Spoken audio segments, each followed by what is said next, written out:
Sorry, let me just get the phone up.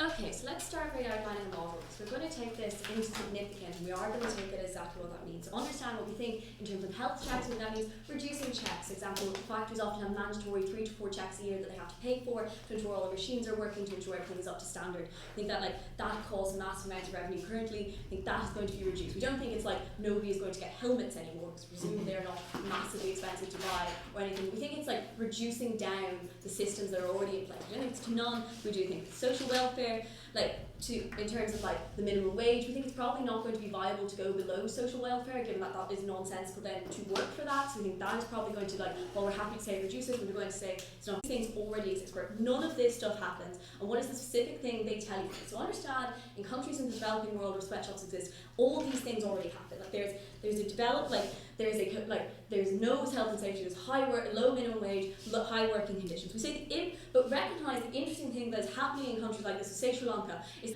economic growth that is happening in those countries is directly benefiting those who haven't happened. So how is that? So what is it that happens in these development zones? Take Sri Lanka as probably a great example specifically for the group we're talking about. So understand, economic revenue makes you an actor in your area, development within what is happening. That increases the standard of living with it. 2, it has given rise to power and authority to those people, specifically say women, who have now become an economic body within it. They're being paid massively low in dangerous conditions. They've suddenly become rights within that. They've been able to campaign for rights. Why is that? Because economics speaks to politics. Economics makes you an actor within that. When you have money and are able to contribute to society, you become a relevant actor to that society and are able to weigh in within that. I think that's important to understand, that when you have funds, you supply the economy, you then become a relevant actor to the bodies involved. So the developing world is an example of where awful conditions are happening, but there's actually a benefit from that. I think that's an important thing we need to compare when discussing the developed world. So why? So understand that the comparative game in this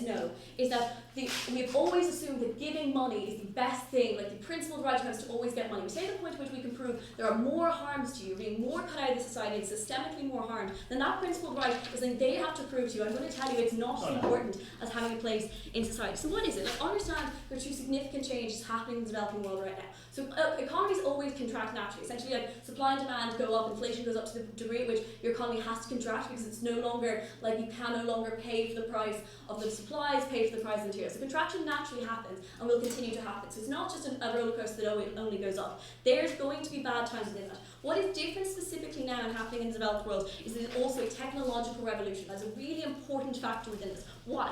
Because understand, there's a waiting game you play. So it is cheaper to employ people compared to just buying all the machines, but only to a point. The things you have to factor in is how much do I have to pay these people, how much safety and expenses for that do I have to pay, and how much time can they put into paying it. There's a point at which it becomes too expensive to fund people, and then you automate. That is the difference. That is what we think is the specific risk that is happening in the developed world right now. So we think at there is a point at which automating makes a larger degree of sense. So for example, car companies in the middle of the US are fracking as well.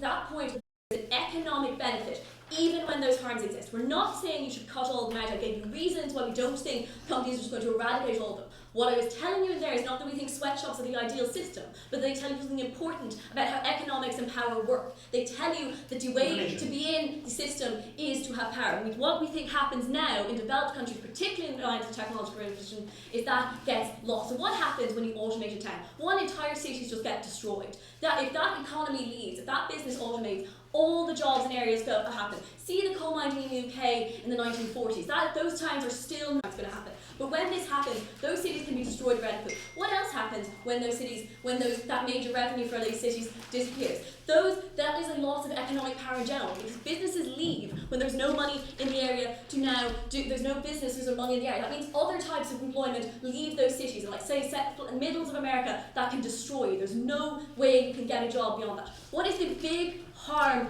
of this? So that's how the poor remain shut out. We're not naive to think the poor have much say right now in how economics go. We say when they become non-giving back to the state, when they're no longer economic fuelers of it, they don't give a supply, they lose all their power within it. That means when you lose all your economic power, that means cutting cuts to things like social welfare is that bit easier to do, because your governor doesn't need to care what you think about it, because all the businesses and all the people who give him money are in different towns away from you. That is what we think the big harm within this. We think we've always claimed that the comparative is a principled right to be paid. We say the comparative is when these contractions happen, the automation occurs, you lose all your political capital within that. I think the difference in this system is now that we allow, we reduce the incentive to automate, we reduce the incentive of employers to fire these people. We think that leads you to some amount more power. We think principally that makes you safer in the long run, makes you more proud to oppose.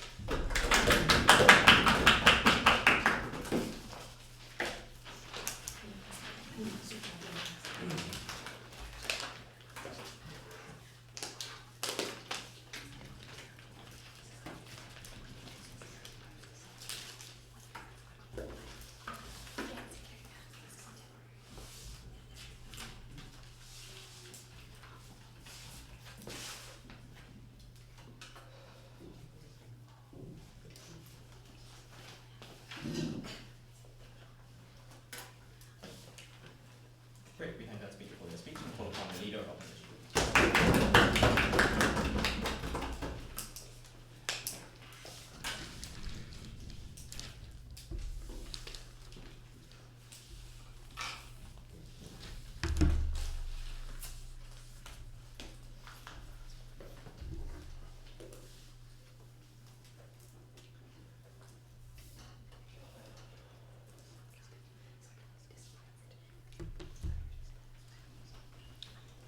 Just me, or removing annual checks on a machine doesn't sound significant. Presumably, they do at least have to stand for things like not having safety helmets, things like long, extraneous working hours, which do meaningfully put people's lives at risk. But even at their minuscule burden of you don't have to check things as often, realise the repercussions on industries that they haven't thought of. Realise the repercussions if you don't check a plane to see if it has mechanical faults. Having in mind the second leading cause of plane crashes after pilot failure is the failure of the plane itself. Delaying those checks do put lives of not only the people designing flying planes, but also the consumers, namely the passengers, at risks. Because note the comparative of this debate isn't necessarily destitution, desperation, or death. As the opening government has conceded, states have a large amount of apparatus in order to ensure base minimum standards. These are things like food stamps, these are things like unemployment benefits. And secondly, more crucially, presumably this isn't just about the developing world, and presumably isn't even mainly about the developing world, precisely because they already have low health and safety standards. Presumably this is most prevalent within the developed world, where they have high health and safety regulations and they want to change it. We think their side uniquely fetishizes employment as an absolute good, something we wish to contest. Two things in the speech. Firstly, why states have a duty to ensure basic rights are protected, and why this why the world is better on our side, and secondly, why this policy undermines solutions to unemployment. Two pieces of strange rebuttal. Firstly, they say getting money makes you a relevant political actor. Firstly, I'm going to note, surely votes is this, right? Surely a system where I vote makes me a political actor more so than just my ability to have money. But secondly, more crucially, this seems a bizarre policy to do, because presumably they're giving you money, so you're a political actor, by removing your rights. So presumably, as a political actor, they're now going to campaign to get their rights back that you just removed for them. I'm not sure why this is meaningful under their side of the House. But secondly, they say, we'll do this to undermine mechanisation. But I don't know why legalising and physically moving people into things like sweatshops, which require things like suicide nets, is a meaningful life worth living at the point at which we have alternatives. That is things along the lines of unemployment benefits, universal basic income, and other things that OG have already conceded are very prevalent in the status quo. First point, why states have a duty to ensure basic rights are protected. There are certain kinds of contracts that we don't believe you have the right for you to sell yourself into. These are things like slavery, where you don't, even if you were willing to, and even if your employer was benevolent, we wouldn't allow you to sell yourself into this contract, because you can't step out of it. But secondly, ones which have enormous amounts of danger, ones where you put your life in permanent risk. But this is precisely what they're enabling. They're Sir. precisely, no thank you, enabling contracts where you do put yourself in mass amounts of risks. And the reason we don't allow you to opt into these contracts is because even the most benign amount of contracts have a significant amount of coercion attached to them. Specifically the one they're proposing under this side of the house. Due to the way that people fetishize work and look down upon people who are unemployed and stigmatise that, and because people go, oh, you should get a job to get experience, because that is how you progress in the family, the hierarchical ladder of the construction or construction industry, or whatever industry it is, there's a massive amount of social and political coercion to get you into a job, precisely for some of the reasons OG have given them themselves. But we think this level of coercion is why states have to wind up protecting you from that, and therefore not winding up, no thank you, scrapping every right you have. Secondly, we think that the lives of even the basically consumers get wind up worse without this, because now they don't wind up having the protections that we think they wind up needing. And more specifically, this winds up concerning overridingly. Overridingly, this affects communities with specific historic disadvantage. These are communities that are largely minorities who are coerced by the fact that they are political minorities and tend to wind up as a virtue of that being oppressed, and therefore by virtue of that, no thank you, having a desperation of money. These are the, secondly, overridingly the people are forced into it. So firstly, because you can't enforce the contract, but secondly, more specifically, because we have a duty to protect the most vulnerable, we must not introduce this policy. Sir. Two impacts though, no thank you. Firstly, look, there just is a base level of danger. When you legalise things like working with asbestos, when you breathe things like asbestos in, that's when you're likely to get things like cancer, long-running health damage. Same with like longer working hours and even the base level things they want to do there. Secondly, no thank you, high working hours just means you're more likely to make a mistake with high level machinery and therefore wind up having something like your arm cut off. And secondly though, it's worse for the consumers, as I pointed out before with the plane, but also when you have your doctors legally able to work like 50 hours a week, that's when they're more likely to make a mistake, misdiagnose you, and therefore even consumers are worse off as a direct result of this policy because you allow them to sign a contract they never ought to in the first case. Sir. Secondly, closing up with her. Yes. Why does systematic long-run unemployment arise in the first place? Great, next point. Why did this policy undermine solutions to unemployment? Firstly, note there's a baseline premise. This policy can never fix unemployment for the simple reason that this is a temporary fix by very wording of the motion. Therefore, presumably, under their side of the house, what they're proposing is one in which companies look at this situation and go, oh, we can hire people because it's easier to hire them because you get less standards for them. But the base level for this means that as soon as the unemployment goes away, that's when you wind up having the restriction put back in place, and then they fire all those people because they can't afford to have them, no thank you. Vice versa, the mechanisation, the opening of the government have already pointed out is very prevalent in the status quo. So there can never meaningfully be a long run change, and even if it was, it just gives the companies perverse interest to want to keep unemployment at a perfect level where they wind up being able to have no rights whatsoever, so it doesn't wind up getting the restriction back in place. But no, this doesn't deal with the long run time, the structural reasons and reforms for unemployment, because there are three types of unemployment, right? The one is cyclical. That's things like recessions happen within the market, go in and out, you have dips and dives, but they wind up resolving themselves over time. This policy doesn't really solve that. Second type is frictional unemployment, when I'm going from one job to another. This policy doesn't really fix that. The third type, though, is the one opening government pointed out. The degree in which you status quo is a movement more towards mechanisation, and specifically one in which we're moving away from the traditional labour-based market that we have in status quo. In the same way that in the Industrial Revolution saw a mass amount of people being unemployed and then moving into different jobs, we are currently seeing that trend in the status quo where people are moving into different jobs. Those are things like living under universal basic income or different fields entirely. But this policy necessarily limits that and prevents that and winds up creating a worse world overall because we are never able to smoothly transition into what generally is a better world. One in which people aren't indentured to base manual labour for their entire lives, where people can live on things like universal basic income in the world. We think this is a much better world that we defend on our side, and we think they directly undermine and leave people's deaths under their side. I'm very proud to oppose.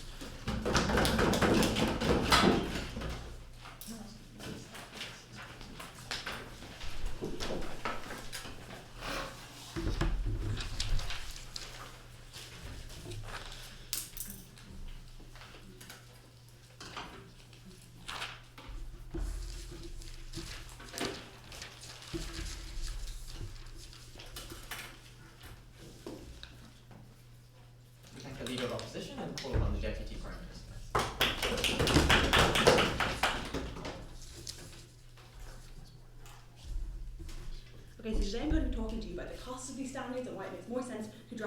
and then I'm going to tell you whether it's better labour than the alternative. But first I'm going to explain why opening opposition gave me an incredibly uncomparative case. First of all, they get up here and they say that we have to stand over having no helmets, right? We think companies have an incentive to make sure people literally do not die on their premises.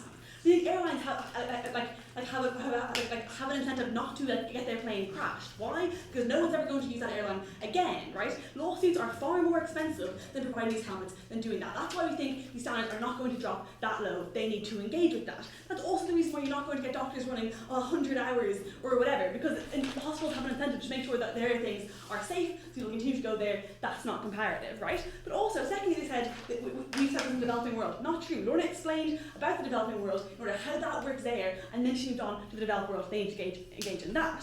Then he says that you get political actors by being able to vote and not by having money. Take note that often you need money to be able to vote in terms of things like being able to have an address, right? So then you can vote. A lot of places need that, right? But also they say that they're going to fight to get these back in place, right? But they never acknowledge that people might think that some things are more important, that the other rights they might be fighting for, like having a job. And they never answer the automation or the real comparative. But also they say this is going to be literal slavery, right? First of all, we already allow you to do incredibly dangerous jobs like deep sea fishing, like working on oil rigs. They need to engage with why we do that now and why this is different. But also, like as in, they're being incredibly hyperbolic when they try to bring you that comparative because there's no incentive for companies to get it dropped that low. At the point at which they accuse us of fetishising employment, I find it incredibly bizarre. Because yes, we think employment is good and we want people to keep as many jobs as possible. But they try and bring in this point about minorities, how they're going to and how this hurts them. They're going to be the first people to be fired, and that's why we need to keep their jobs for reasons I'm going to explain to you forever. They say that this never fixes unemployment because by the nature it's temporary. It's temporary to the point at which unemployment is fixed. I thought that was clear. Well, the last 10 seconds of this speech they gave to the actual comparative in the debate, which is this, right? Temporary reduce these standards and keep people employed versus companies automating those jobs and those jobs being lost forever at such a rate, right, which there's no time for them to upskill. And that is what is the most important thing in this debate, because those jobs we lost forever and it's easier to bring back these standards than bring back those jobs. So that's what I'm going to talk about in my first point, because maintaining these standards is incredibly expensive. Paying minimum wage is expensive, and that means cutbacks in times of recession. And you fire people that you can't afford to keep. But at the point at which it becomes cheaper to automate labour than to keep those jobs, than to do these safety standards, than to hire people, at the point at which you can keep machines turned on all night, just as if you make this like front up cost or whatever, those jobs will be automated, and those jobs will be lost forever, okay? And it will happen so quickly that there is not enough time to replace these jobs, but there's not enough time for people who lost those jobs to then be able to upskill, to then be able to get jobs back in the future. And those jobs will be lost forever, and the economy is not set up with that. We do not think it's something that it can recover from. That is a massive loss of labour overall, the point at which we allow companies to find it cheaper to automate all these low-level skilled jobs, right? And that continues the cycle of employment. Like I want to talk to you about why it is that you need like capital essentially in order to be politically empowered. When you're unemployed, when you're homeless, you do not have those kind of things. Politicians do not care about you, right? So you never have enough political capital to be able to fight this in the future. Right now, this is the only way to ensure these people maintain as empowered as possible. Yes, do we think this is a perfect solution and do we think it's great? No, we think this is the best alternative, which is what I'm going to get on to my second point. Before I get on, back up. What is the point of making labour more price competitive with automated machinery if it's only going to last for like 6 months? Right, because at the point at which the economy recovers and companies have more money, people are spending more money in those companies, etc., they have more money to then pay for labour. Because when there's high unemployment, there's more incentive for them to basically pay this one-off cost to automate everything than to continue paying wages they cannot afford. We think they will get to a stage where they can afford those wages again, and that is what we're talking about. Okay, but yeah, so I want to talk about why this is better than the alternative. Because the first people to be cut are the minimum wage workers that we're trying to talk about, but also those workers who already face barriers to being employed, who already face discrimination. In the same way that statistically, white men are the most likely people to be employed, they're also the least likely people to be fired, right? And that is incredibly important because that further discrimination, the point to which you have mass unemployment of certain groups, and that further discrimination against them, right? And that's why we need to make sure they keep their jobs. But the second point you have to understand is that in times of massive unemployment, people are happier to work in more dangerous in dangerous situations and work for less rather than be entirely unemployed, okay? Like many people turn towards the black market or the invisible economy or whatever you want to talk about, right? And they work under the table because having essentially some money is better than having no money at all, and they're happy to do this, and we think they should be able to have that trade-off and say that this is what they want to work for.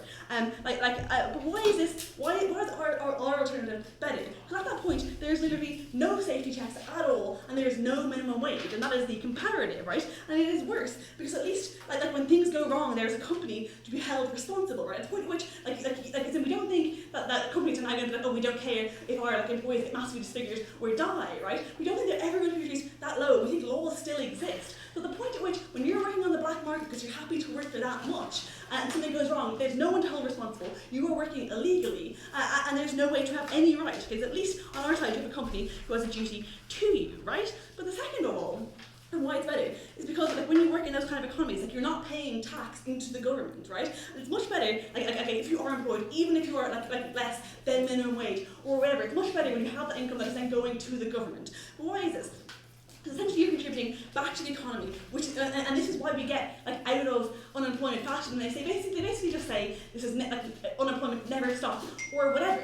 At the point at which there's more people paying tax rather than no tax at all, that is when you lift the economy out of recession, and that is the point at which these regulations are reversed. Okay, but moreover, right, we acknowledge that this is temporary, right? And if you're keeping your job during this time, it's easier for those regulations to be brought back and you then keep that job. The comparative here is at the point at which it's cheaper to automate, it's cheaper to fire you. It is much harder for you to get that job back. It is much harder for you to be employed in the future. Because statistically, if you've been unemployed for a long time, it's much harder for you to then get that job. At least you can say, I've been working, right? And at least you can say, but I have this income coming in. And that company then has you employed, and it's very unlikely that they're going to hire you back after recession or whatever, after they fire you. At least at this point, you keep your job at the point at which these regulations then go back up. And that is a better comparative than being fired and having no work at all, okay? So that's what they have to engage with. They have to engage with the idea that there's a chance that these jobs can go away forever. And it's much better for people to keep them, to make sure that these things don't get automated until they go away. And that's what I'm hoping they're going to talk about in their DLO. I beg you to propose.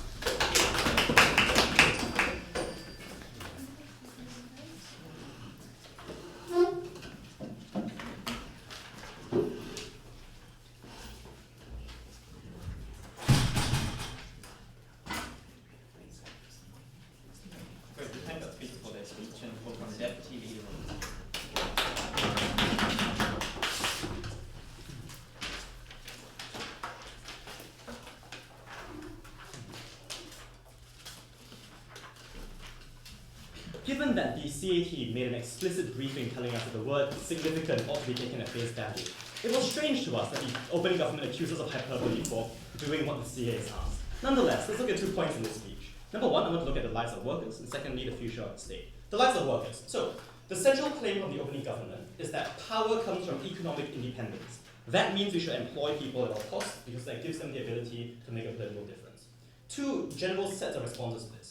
Firstly, and more broadly, I want to suggest that their world vastly diminishes the power that the most vulnerable have. 3 reasons. Number 1, the people at the very bottom of the economic ladder rarely have meaningful political power because their income is small relative to individuals at the top. Crucially, in their world, that income shrinks because you just place no limit on how far down wages can be pushed. Again, note that this changes relative to the wealth of people at the top because presumably the owners of the means of production are benefiting from this when you lower the cost of production. So, you change the way in which people accrue wealth at the very bottom.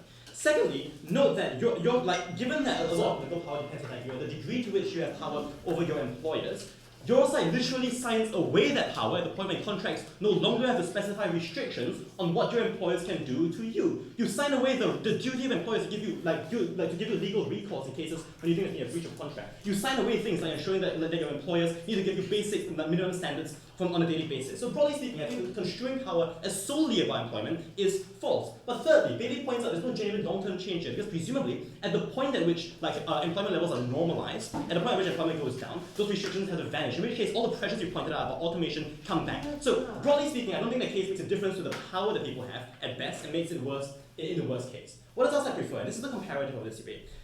In the developing world, which is the context which OG wanted to set this, I think it's better to have individuals who support communities, right? So presumably there might be fewer people who are employed, but those people are earning a higher wage. And I think the difference this makes in terms of being able to make that wage safely and to make sure that wage is sustainable means that you can continue to support an entire community. It's harder to do that on the comparative when you're either infirmed or when you're earning a much lower wage as a consequence of being injured. So in the developing world, like, it's just a lot better for us to have individuals who accrue more wealth and are able to support their communities. But in the developed world, which really points out is a more realistic context for this debate, we pointed out the reasonable comparative for these workers is safety nets. Safety nets like things like employment benefits, and in some limited cases, as it's becoming increasingly prevalent, things like universal basic income. So there's a trade-off here with safety nets for two key reasons. Firstly, persistent unemployment changes narratives surrounding work. So the reason why, like part of the reason why there's an increasing movement towards things like universal basic income is because when it becomes more common for individuals to be unemployed, that ceases to be stigmatized. It ceases to be viewed as something which is an unproductive way of life, and it's something which encourages states to move towards those sorts of models. But secondly, there is greater political pressure on states to enact these sorts of safety nets at the point at which there is vast unemployment. So there is a trade-off here. I think it is better for us to enact that to give workers safety nets in the process. What Baines tells you furthermore is not only does the case not help workers significantly, but there are massive costs to them. Now, the response to this is saying, you don't have an incentive to lower this too far. So aside from the disingenuity, like with respect to the motion, let's deal with the analysis here. They say if you lower protections too far for workers, those workers just won't want to work for you, or like your products won't be viable because like if you don't do safety checks properly, presumably you'll be outcompeted. Right. So two responses. Firstly, in the developing world context, that is like literally the worst context for them, given that factually speaking, this literally does happen, right? Like the reason why melamine finds its way into children's milk is because in a world in which there are no regulations, people often make these sorts of decisions. People think they can cut costs and not be caught for it. So that's what in the first place makes this likely. But secondly, and this is crucial accurate analysis here, right? The assumption here is that the people making these decisions are also the people who suffer the consequences if these decisions go wrong. This is untrue because of the separation of ownership and management, right? Broadly speaking, the shareholders, we think, are individuals who own stakes in a company and are able to vote in ways that change the decisions those companies make. That means that shareholders in a world where there are lower regulations are more likely to be interested in diminishing these regulations because that saves costs and increases the dividends they get in return. But they are not the ones who suffer when there is a scandal because investors are relatively mobile, right? Often they have investments in multiple different companies. If a company is starting to take a loss, they just move and move on to the next one. So broadly speaking, the problem is the individuals suffer the costs of these bad decisions are also the ones who are making them.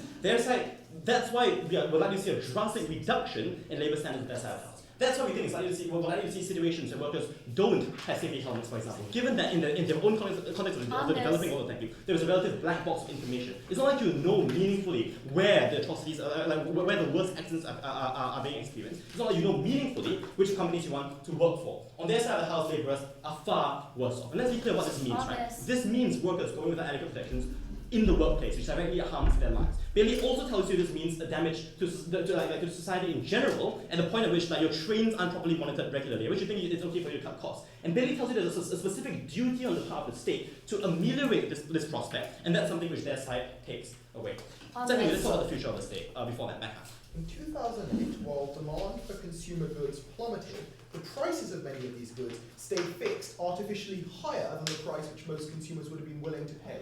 Why was that the case, and was it good for the US economy? Alright, let's talk about the development of the economy. So that's the point of the second argument. Like, the claim from the opening government is that automation is by and large a bad thing because that means workers become unemployed. Right. The exact opposite is true. Automation is a great thing for the developing world for the reason that reducing the cost of production means goods can be sold more cheaply, and individuals who have a relatively lower income are able to obtain daily necessities much more easily. So broadly speaking, we think this benefits everyone in the future, including presently unemployed people. When the economy grows, we develop the capacity to redistribute wealth towards those who are left out. The problem is, it is precisely the rising cost of labour that incentivizes this movement, and that's something which their side takes away by their own admission, by hypothesis, that it is less likely companies are going to automate. So for these reasons, I think their side compromises the economic development of the countries they want to talk about. But let's talk about the developed world in general. Let's answer the PY here. Bailey points out to you that we are in the midst of a transition to a post-labour economy, which we think is a better vision for how the world works.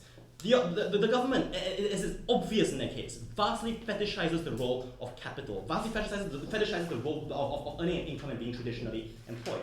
We think that there is a shift in the developed world away from these models of traditional labour that is beneficial for people in general. It is not a good thing that power is localized in the hands of those with economic independence. We've given you political reasons why that changes in a world in which there are more people who are unemployed and who advocate for a kind of for political reform that benefits them as well. So it's for these reasons that we think the future of the developed world is much better on our side of the house. Look, workers' lives are made far worse on their side, and I don't think you can brush us away by saying that's hyperbole. I think your side hurts the most vulnerable. I'm very happy to oppose.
actually do that.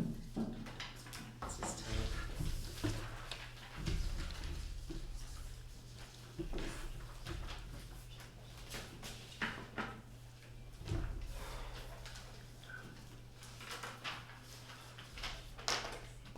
This debate is specifically about, in cases of unusually high unemployment, temporarily lowering those standards comparative to the usual employment level of that country. Those situations specifically are times of economic crisis and downturn.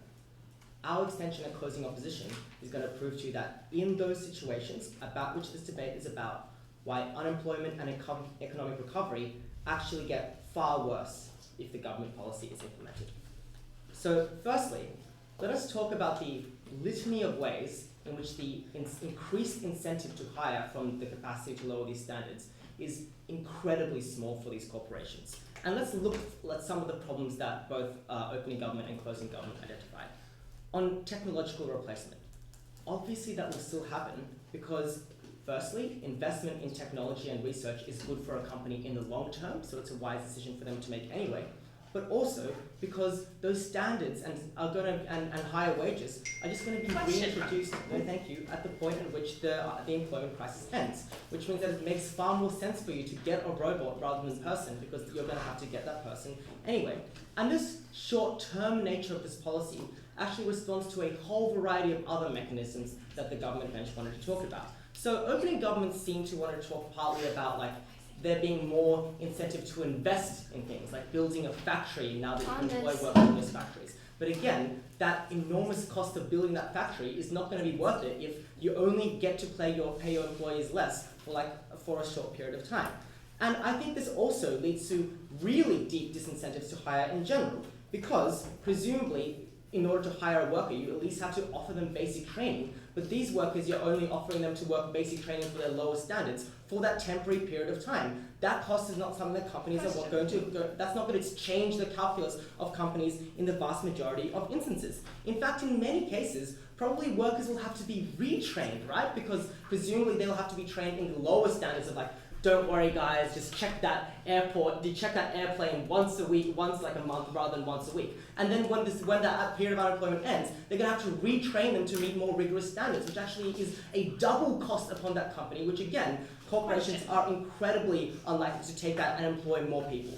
Therefore, the actual impact of this policy is not that vast swathes of the currently unemployed people in those crises are employed in their world. It is that maybe that happens to a very small extent, but for the most part, it is just that the workers who are currently employed at those companies get paid a whole lot less because companies can now get away with that. So that is actually the concrete outcome of that policy, I think. Here are two very significant ways that it is actually now made worse. Number one, and this kind of is quite similar to what closing government tells you, but correct as opposed to what closing government tells you. Economic downturns happen in the vast majority of instances, especially in the developing world, demand side. The global financial crises happened because of financial collapse, people didn't have enough money to spend for various reasons on goods and services. So companies had very little reason to hire workers at all because they didn't have that much of an incentive to even produce things because there wasn't that money there to buy things. It is those specific instances when the economy changes that quickly, when you get unusual changes of unemployment where the labour market cannot quickly react to that new situation. Their policy transparently makes that worse, Mr. Speaker. No, thank you. Because it allows corporations to all lower the amount of money that they pay people so that they all, as an aggregate, have less money to spend, and therefore, overall, there is less capacity to solve that demand side problem, undercutting the efforts of other government programs like stimulus packages and so on. And that is because the balance of this policy is, for the most part, that corporations will just use this to lower wages in the whole, and on balance, that leads to less money in people's pockets than more money in people's pockets. That is how they make economic downturn concretely worse in their world. No. Second way that they make it worse, it hugely reduces the motivation of currently unemployed people to just find work. It is very, very difficult psychologically often to be unemployed because society shames you and makes you feel powerless, and the searching for jobs often tends to be a very disheartening, humiliating process. constantly thinking that you might win a debate and then getting a third all the time and thinking that was maybe unfair. So, that means, and what happens in their world is that, firstly, jobs get a lot worse. The conditions that they get, they're willing to pay, the pay for them gets a lot worse. But secondly, even if there are individual jobs that you might still be likely to take as an unemployed person, they look far worse to you as an unemployed person. Just think about how you as an unemployed person would view this being reported. Like, now companies are allowed to do whatever the fuck they want with you and pay you as much money. That is likely to be deeply psychologically damaging for those kinds of people. Especially because, and this is the third reason that motivation is lowered, expectations are set by the labour standards in the normal time. Those are the kinds of jobs that people feel like they deserve. Those are the kinds of jobs that they actually are going to take the sacrifices to go out and search for. In their world, people are incredibly unlikely to do that, especially because this happens in the context of the developing world where there are high labour standards and those labour standards are actually enforced. And in those places, for the most part, people can rely to some extent, at least, on programs like welfare. So the calculus in their world is massively on you to remain that, rather than go through the long, humiliating process that you will feel will end up with even less than it normally ends up with in their world. I'll take it. Okay, so when jobs go away this rapidly, there's no time to upskill and you remain unemployed for much longer and indeed indefinitely. We gave you that comparative. Can you please engage? Well, I did. This extension is rebuttal of your case. They are unlikely to hire more people because they don't have an incentive to do that, because the economic downturn is the reason there's unemployment, and you're not going to magically give people more demand via your policy, and secondly, they're going to be far less motivated. So all of that is responsive. And the first part of my speech is responsive. The whole speech is responsive. Finally, quickly, on politics and perception. Firstly, the way that this policy is going to be spun, especially by right-wing people, but also by people who want someone easy to blame, is that it blames unemployed people for economic downturns. It says they're not accepting the jobs. They're too proud to work, or they're too lazy to work, which passes the buck from governments to actually solve those problems, and means that actual policies like stimulus packages and so on become far less likely, because governments can always defend themselves and say, no. The problem is just, look, we've made the standards lower, they can work, and wait for them to work. That is the same is true for the blaming of unions and standards themselves, all of which have ramifications for the rights of workers forever, into the future, even when they can see this policy is totally unnecessary. This makes things worse. Proud to oppose. Thanks a lot.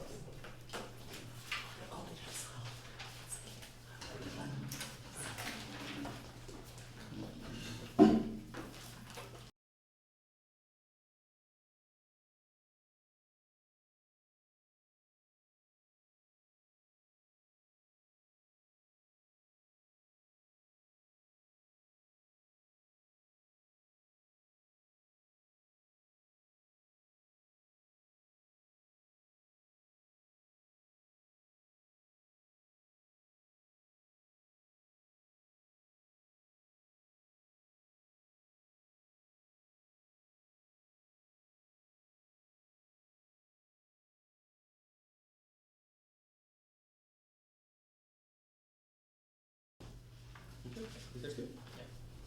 Amazing. Half of CG might have waded through closed rounds with a high fever, but we still won this debate on the very metrics that opposition set up for us, and by a country mile. This is not about technological change. Sorry, guys. It's about the structural reasons that 2008 happens, demand plummets, yet wages don't budge despite high unemployment, and prices don't budge despite the fact that tens of thousands of inventory items stockpile on supermarket shelves and people are unwilling to buy them at those prices. What we told you in closing government is that in times of serious visceral crisis, where millions of people are unemployed and goods are not selling, you should grant governments and workers the flexibility to change those prices below the threshold level that was set by governments to be appropriate during good times, not bad times, rather than 5 years of an African American unemployment rate that at no point rose below 30% on their side of the house. We say that is the abhorrent moral evil that their side stands for. Two things in this speech. Firstly, how we fix economic crises, the extension we gave you that was met by a wall of silence from ANU, and quite frankly, they can't respond to it in summary if we have no reasonable alternative in government to respond to it. So either they have to pull something out of their rail or they've lost. Secondly, the obligation we have to grant people some basic access rights to work when the trade-off is visceral and welfare is not existent. Firstly, CO. They say the training will be for a temporary period of time, so no one's going to bother training you because they're not sure what's going to happen. Look, a reality check here, guys.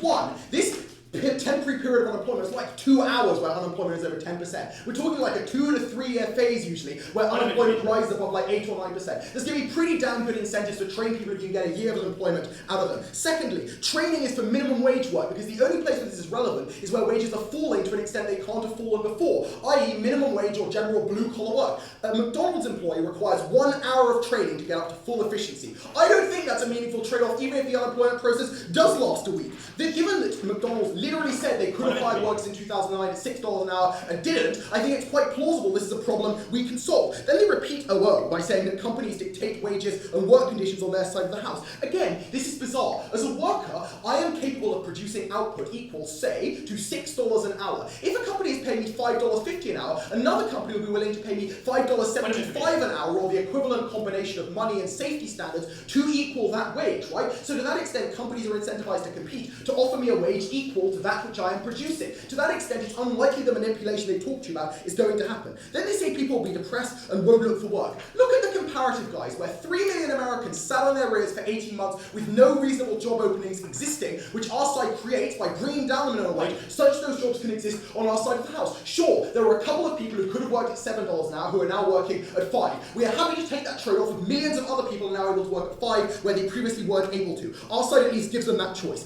Finally, this idea that the perceptions of the unemployment people will be bad. Firstly, we already blame the unemployed during crises and already use it as the only excuse and the only thing we can cut because funds are always tight during crises. Except on their side, the unemployed can't do anything to remedy their fate, whereas on our side, they can at least get themselves out of that rut by taking a lower than minimum wage job. Secondly, the government can't defend itself if regulatory change happens, i.e. wages fall, and the crisis still isn't fixed. So on our side, you provide a better incentive to do stimulus, because if the market isn't enough to solve, then stimulus will have to step in to solve in a way that can't be pressured on their side where they just say labour standards are too strict. Also, fewer people take welfare on our side at the point where more people are working, which means there's more resources in the welfare pot. So even if it is slightly reduced, it's going among much fewer people, so to that extent you're able to distribute it on a greater sum per person. Let's talk about crises. Look, this is the most important rights issue in the debate because money is the foundation of choice in capitalistic societies. That is to say, I can't choose between things until I have the capital in order to be able to pick them. So it is a visceral and crucial rights issue. It also grants the political access rights that I'll grant you OG did talk about. But equally, for the universal basic income that opening up wants, you need money in the coffers for the government to be able to fund those things. Notice, long-term unemployment crises that lead to permanent productivity shocks that deny millions the rights to those basic access rights into the future. So getting back to stable growth as fast as possible is the single most important issue in the debate and outweighs all other temporary rights issues. How do we fix the crisis?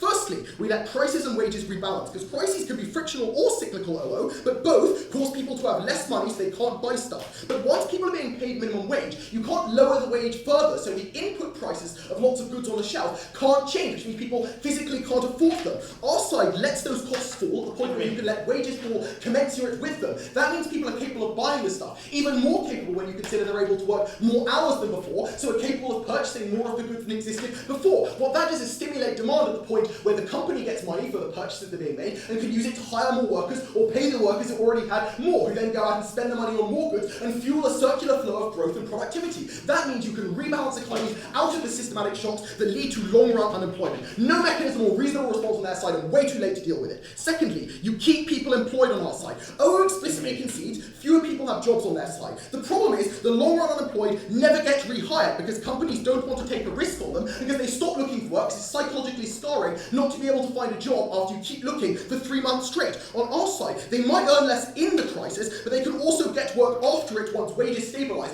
rather than the millions of Americans who will never be employed again because they were unemployed for years on their side. They say stimulus will fix the crisis. Firstly, that's often impossible. The developing world has no money, neither did Europe in 2010. David Cameron's Conservatives were politically antithetical to it, and so on and so forth. They can't hang their hat on it. But secondly, the only way to get people back to work is infrastructure spending, and that's cheaper when you can pay each infrastructure worker less money, which is only possible on our side when you can let wages fall. Sure. Some harms, like lung cancer from asbestos, are only visible years down the line, long after a worker will be important to his employer.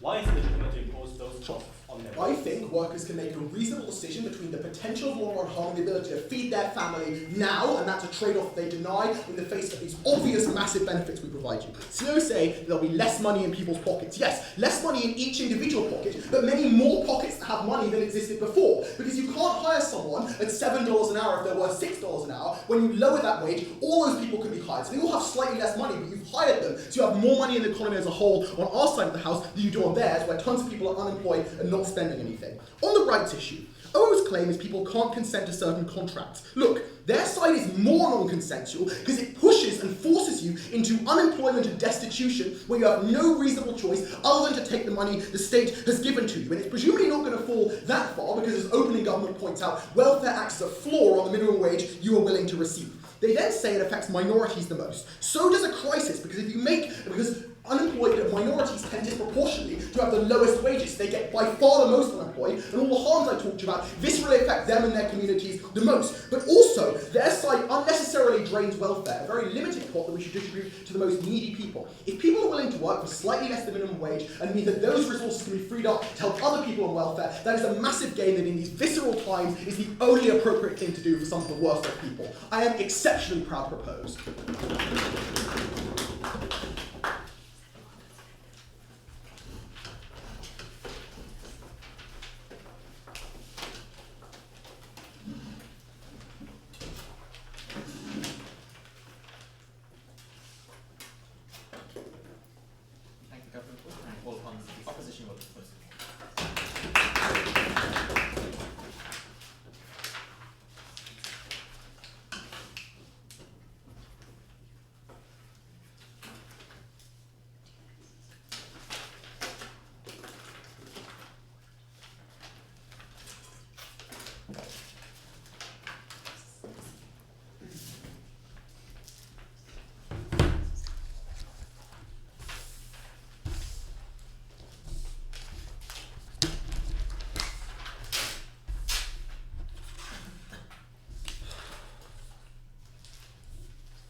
It's interesting, isn't it, panel, that in the real world, when countries are faced with economic crises, they don't give tax cuts to businesses, they don't create legislative changes to decrease wages. What they actually do is they provide fiscal stimulus packages that pour more money in the hands of ordinary consumers. And there's a really sensible reason why they do that. It's because businesses make long-term planning decisions based on what's commercially viable into the long term, whereas consumers are very willing to take windfalls that are provided to them in stimulus packages and then spend them there and then when the economy needs a shot in the arm for demand. Given then, this government bench relied entirely on the idea that you could create a short-term economic boom that would incentivize businesses to hire a lot of people. They needed to do far, far more to explain why, in the specific context of a financial crisis, that would actually be useful. Given that that does nothing to change the long-term financial viability of those businesses, Bostan explains to you that that's actually not going to happen. So recognise that given that this is obviously a motion that requires us to make a trade-off between having more people employed and providing better conditions to people who are already employed, closing opposition is the only faction in this debate that actually questions the nature of that trade-off by providing very good reasons why this government bench doesn't actually decrease employment in a significant way at all, and therefore why this is not a trade-off that is worthwhile. That's why we take this debate. Alright, the first thing I want to talk about is politics.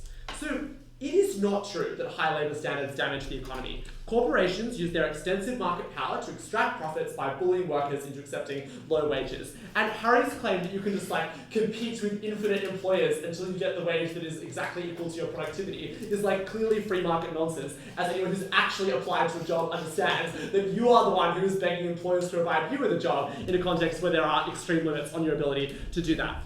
What this government bench does then is create a policy that explicitly endorses that lie, that says that the reason why there is an economic crisis is because labour standards are too high. It is to say that unions and their desires for higher wages and better conditions are causing economic crises. And what that does is provide huge amounts of capital to the narrative that says that it is essential to ensure the most vulnerable people are less protected by their government in the way that they negotiate with their employers. That is a harm that affects labour standards, not just at the time when the government thought that they were willing to accept them in times of economic crisis, but rather infinitely into the future as every election those campaigns become more effective and the corporate interests that support them are able to push working rights for workers lower and lower. Opening. Okay, The developing world shows that the trade-off of rights, of safety rights, gives you more political power and by extension political rights. Why is it okay to condemn the poor in areas to continual lack of power, to no power, because jobs are automated and taken forever? I responded to this in a PY, I've also responded to this in our extension. You don't change the long-term investment decisions of businesses by giving them a temporary decrease in costs. And that's why the developing world is disanalogous, because the developing world, the standards are likely to stay the same into the future,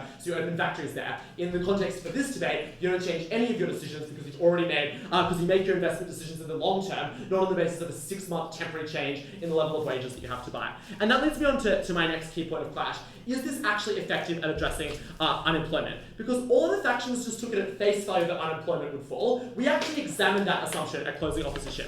So the first piece of context that we give you is that this is not a debate about structural unemployment. If what you say is that you're allowed to have lower conditions whenever structural employment is at a certain level, that just involves having permanently low standards, because structural unemployment is persistent. This is about cyclical unemployment that occurs in the context of a short-term financial crisis. Alright, given that context, the first thing that I'm going to prove is that this policy won't stave off the bankruptcy of corporations. It won't prevent corporations or have any real effect on the number of corporations that simply close their doors and send their employees out the front door. So if a business is cost viable into the long run, it can access finance to remain open, because the banks know that that business is likely to be profitable in the future when the economy recovers from a crisis. And if it's not viable, then that will simply collapse. That decision by the bank about whether to extend a line of credit to a bankrupt corporation is not affected by a 6-month-long decrease in wages, which has no impact on whether or not that corporation is likely to continue to make profits into the future. And therefore, a bank is not going to extend a line of credit to a firm.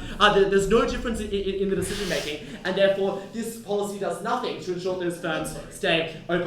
The second thing to say here is that in the context of a financial crisis, there's no incentive for firms to take on more labour because they can't get their goods out the door. The point of having more labour is that it allows you to produce more goods, but if consumers won't accept their goods because there's been a financial crisis that means that there's far less money floating around the economy as a whole, then that means that firms have no incentive to ramp up their production, and they won't hire these people. If they're planning on firing them, they'll do it anyway. Bostan also explains to you that people won't accept these jobs anyway, that unemployed people struggle with being able to motivate themselves given the indignity and lack of meaning that's associated in the lives of people that are denied employment, and that means that businesses, even if they did offer jobs at these wages, would be unlikely to attract people who would actually accept them. So what this means at the end of this argument is that everyone still loses their wages. It means that people still die in industrial accidents because the government has relaxed standards, but the government was never actually effective at reducing unemployment. This wasn't a response to the financial crisis that actually got people jobs, and I think that pretty clearly wins the debate for the closing opposition,